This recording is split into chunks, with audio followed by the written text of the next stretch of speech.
Sementara itu pemirsa Badan Pemeriksa Keuangan tengah menyusun rancangan tinjauan masa depan atau foresight untuk mengawasi kebijakan keuangan negara di tengah masa pandemi COVID-19. Kebijakan ini disusun demi meningkatkan mekanisme pengawasan pengelolaan keuangan negara.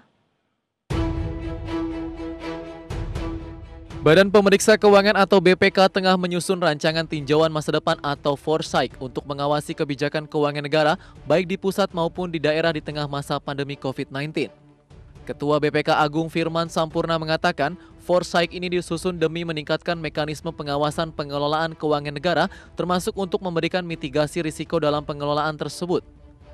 Apalagi akibat tekanan ekonomi yang dipicu oleh pandemi COVID-19, defisit APBN Indonesia pada 2020 telah mencapai 945,77 triliun rupiah atau 6,13% terhadap produk domestik bruto. Menurut Agung Firman, besaran defisit APBN ini perlu dipikirkan caranya untuk menurunkan sesuai dengan amanat Undang-Undang Nomor 22 Tahun 2020 yang sebesar 3% dengan tetap menjaga kesinambungan fiskal. Pemerintah menggunakan pendekatan foresight dari forward looking untuk menganalisis isu yang kompleks dengan spektrum jangka panjang dalam rangka perencanaan strategis dan pembuatan kebijakan yang berorientasi pada masa depan yang tentunya diliputi banyak ketidakpastian.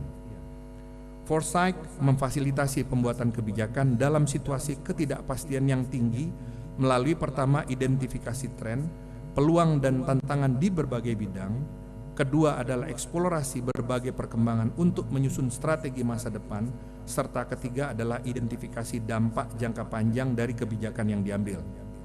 Tidak hanya dalam pembuatan kebijakan, pendekatan foresight juga digunakan dalam evaluasi dan pemeriksaan atas pelaksanaan kebijakan atau program pemerintah.